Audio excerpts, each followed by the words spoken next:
Hi everyone, welcome to our channel AB home kitchen. ఈరోజు నేను మీకు కొన్ని మంచి ఐటమ్స్ అయితే ట్రెడిషనల్ ఐటమ్స్ అయితే నేను చూపిస్తున్నానండి ఈ వీడియోలో. ఎందుకంటే మనకు ఉగాది అనేది దగ్గరలో ఉంది. ఏం చేసుకోవాలో ఎలా చేసుకోవాలో అనేది ఒక ఐడియా కొద్దీ నేను ఈరోజు మీకు ఈ వీడియోలో సింపుల్గా రెడీ అయ్యే ఐటమ్స్ అయితే ఉగాదికి నేను చూపిస్తున్నాను. మీరైతే ఈ వీడియోని ఎక్కడ స్కిప్ చేయకుండా వీడియోని చివరి వరకు అయితే చూడండి. అలాగే మీకు ఈ వీడియో నచ్చినట్లయితే నా ఛానల్ని అయితే సబ్స్క్రైబ్ చేసుకొని లైక్ చేసి వీడియోని కూడా షేర్ చేయండి. నేను చేసే ప్రతి వీడియో కూడా మీకు నోటిఫికేషన్గా రావాలంటే పక్కనే ఉన్న బెల్ బటన్ నొక్కండి. ఫస్ట్ అయితే ఇక్కడ ఒక బౌల్ పెట్టుకొనేసి ఇందులోకి కొంచెం ఉప్పు కారం వేసుకోండి. అలాగే ఇప్పుడిప్పుడే వస్తున్న మనకు బాగా సమ్మర్లో దొరికే వేప పువ్వు అండి, అది కూడా తీసుకొనేసి అలాగే కొంచెం బెల్లం అండి, అలాగే పచ్చి మామిడికాయ ముక్కలు. ఇప్పుడు సమ్మర్లో మనకు మామిడికాయలు మార్కెట్లలో ఎక్కువగా దొరుకుతూ ఉంటాయి కదా, అవి తీసుకొని వచ్చి ఇలా సన్నగా కట్ చేసేసి వేసేసి చింతపండు పులుసు కూడా వేసి కలిపి పక్కన పెట్టేసుకోండి. ఇప్పుడైతే ఇక్కడ నేను లెమన్ రైస్కి మామిడికాయ చిత్రాన్నానికి అయితే రెసిపీ చూపిస్తున్నాను. ఫస్ట్ అయితే పచ్చిమిర్చి అయితే మిక్సీకి వేసి పేస్ట్ చేసి పక్కన పెట్టుకున్నాను. ఇప్పుడు అలాగే ఒక కడాయిలో ఆయిల్ వేసుకుని ఆయిల్ కొంచెం వేడెక్కాక ఆవాలు జీలకర్ర వేసేసి అందులో పల్లీలు కూడా వేసేసి పచ్చశనగపప్పు, ఎండుమిర్చి, అలాగే పచ్చి కరివేపాకు అండి, ఇవి కూడా వేసేసుకొనేసి బాగా పచ్చివాసన పోయేంత వరకు బాగా ఫ్రై చేసుకోవాలి. అలాగే కొంచెం కాజు కూడా వేసుకోండి, టేస్ట్ అయితే చాలా బాగుంటుంది. మీకు ఇష్టం లేకపోతే స్కిప్ చేసేయండి. అలాగే ఇక్కడ కొంచెం పసుపు కూడా వేసుకొనేసి మనం ముందుగానే మిక్సీకి పట్టి పెట్టుకున్న పచ్చిమిర్చి పేస్ట్ ఉంది కదండి, అది కూడా వేసేసుకొని పసుపు, ఉప్పు, రుచికి సరిపడా సాల్ట్ అనేది వేసేసుకోండి. ఇవన్నీ వేసేసుకొని అలాగే మామిడికాయ మనకు రైస్ని బట్టి మామిడికాయ తురుము అయితే పట్టి పెట్టుకోండి. ఇలా తురుము కూడా వేసేసుకొనేసి అన్నీ బాగా కలిపేసుకోవాలి. ఆ తర్వాత మనము ఉడికించి చల్లారబెట్టుకున్న అన్నంలోకి ఇవన్నీ కూడా వేసేసుకొని కలిపేసుకోవాలి. ఇందులో చింతపండు కానీ నిమ్మకాయ కానీ ఏమి కలపకండి, ఎందుకంటే మనం వేసిన మామిడికాయ తురిమే పుల్లగా సరిపోతుంది. ఇప్పుడైతే ఇక్కడ నేను మన ట్రెడిషనల్ ఓలికలు అయితే ఎలా చేసుకోవాలనేది ఈరోజు నేను థర్డ్ రెసిపీలో చూపిస్తున్నానండి. చాలా బాగుంటాయి, వేడివేడిగా అయితే చాలా బాగుంటాయి.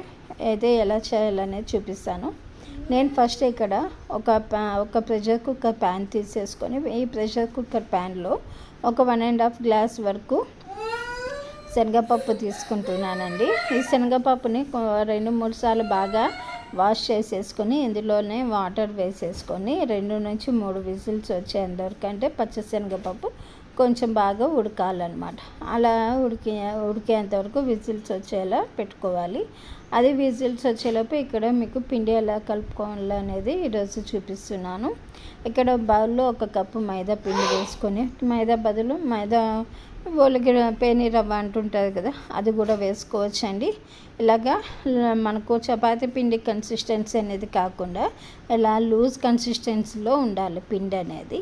అప్పుడు ఆ తర్వాత ఇక్కడ మరీ లూజ్ అయితే కాకూడదంటే ఇక్కడ ఒక 2 నుంచి 3 స్పూన్ల వరకు ఆయిల్ వేసుకొనేసి బాగా పిండి అనేది బాగా దగ్గర పడుతుంది. అప్పుడే మనకు పిండి అనేది బాగా నాని మనకు ఓలిగలు అనేది బాగా పర్ఫెక్ట్గా వస్తుంది. ఇలా చూడండి, ఇలా 2-3 గంటలు వేసుకున్నాక స్పూన్లో వేసుకున్నాక ఇలా పిండి అంతా పక్కగా కొద్దిసేపు బాగా నానబెడితే మనకు ఓలిగలు అనేది వచ్చేస్తుందండి.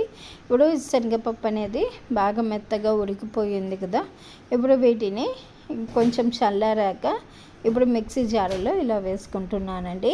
ఇందులోంచి వచ్చే కట్టు అయితే పడేయకండి, ఎందుకంటే ఇందులో ఆ కట్టుతో మళ్ళీ రసం చేసుకోవచ్చు, చాలా సూపర్గా ఉంటుంది.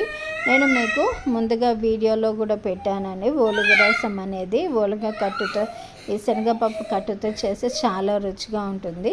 ఇప్పుడు ఈ ఉడికించిన శనగపప్పు అలాగే 2 ఇలాచి అలాగే కొంచెం బెల్లం వేసేసి మిక్సీకి పట్టి ఇలా మెత్తటి పేస్ట్ లాగా పట్టుకొని ఇలా చిన్న బాల్స్ లాగా చేసుకొని పక్కన పెట్టేసుకోండి.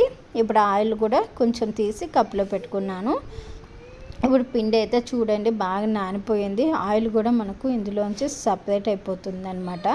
ఇలా ఈ కన్సిస్టెన్సీ అనేది రావాలి మీకు. ఇప్పుడు ఇక్కడ ఆయిల్ ఇలా బోలె పేపర్ కానీ లేదంటే ఆయిల్ ప్యాకెట్స్ ఉంటాయి కదండి, వాటిని కూడా కట్ చేసి చేసుకోవచ్చు. ఇప్పుడైతే పిండిని ఇలా చిన్న చిన్న ముద్దల్లాగా చేసుకునేసి ఈ విధంగా ఈ విధంగా ఉండాలి. అప్పుడే మనకు ఇలా చిన్న అంటే పూరీలాగా చేత్తో ఒత్తుకోవాలండి. ఇలా చేత్తో ఒత్తుకున్నాక మనకు లోపల స్టఫ్ అనేది పూర్ణం అనేది రెడీగా పెట్టుకున్నాం కదా, ఈ పూర్ణం కూడా వేసుకొనేసి దీన్ని బయటికి కనపడకుండా ఇలా క్లోజ్ చేసుకోవాలి. ఇలా క్లోజ్ చేసుకున్నాక చాలామంది పిండిలోకి మంచి కలర్గా కనపడటానికి పసుపు కూడా వాడుతుంటుందండి. అలాంటి నేనేం చేయను, ఎందుకంటే మేము ఇలానే చేస్తామండి. చాలా టేస్టీగా ఉంటుంది, చాలా బాగుంటుంది. మీరు మైదా వద్దనకపోతే గోధుమ పిండితో కూడా చేసుకోవచ్చండి. ఇలా చేత్తో ఆయిల్ పట్టించుకొనేసి ఆయిల్ అయితే అప్లై చేసుకొని చేతికి ఇలా చిన్నగా ప్రెస్ చేస్తే ఇలా అనేది వచ్చేస్తుంది. ఇప్పుడు ఇక్కడ పెనం కూడా మనకు వేడిగా ఉంది కాబట్టి ఇక్కడ మనము ఇలా రివర్స్లో వేసుకోవాలండి. ఇలా రివర్స్లో వేసుకునేసి మెల్లగా ఇది కొంచెం బాగా వేడెక్కాక స్లోగా అనేది పేపర్ తీసేసుకుంటే మనకు ఓలిగా అనేది వచ్చేస్తుంది. ఇది కొంచెం బాగా వేడెక్కాక అంటే బాగా కాలలో వెంటనే తిప్పేసుకుంటే విరిగిపోతుందండి. అందుకు ఆయిల్ కానీ నెయ్యి కానీ పైన కొంచెం వేసేసుకొనేసి ఇలా రెండో వైపు కూడా తిరిగేసుకొని కాల్చుకోవాలండి. ఇలా తిరిగేసి కాల్చుకుంటే చూడండి ఎంత మంచి కలర్ వచ్చింది, ఎంత బాగుందో. వేడి నెయ్యితో వేడి ఓలిగలు కొంచెం నెయ్యి వేసుకొని తింటే ఇంకా టేస్ట్ అయితే ఇంకా అస్సలు చెప్పనవసరం లేదండి. కొంతమంది పాలతో తింటారు, అలాగే మజ్జిగతో కూడా తింటారండి. టేస్ట్ వాళ్ళది. నేనైతే నెయ్యితో తింటాను, చాలా బాగుంటుంది. మరి మీరు ఎలా తింటారు అనేది నాకు కామెంట్లో పెట్టండి. ఎలా తింటే ఇంకా బాగుంటుంది టేస్ట్ అనేది కామెంట్లో పెట్టండి.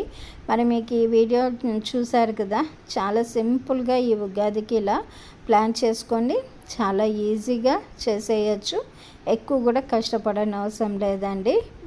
మనకు గ్యాస్ కూడా తక్కువగా అవుతుంది.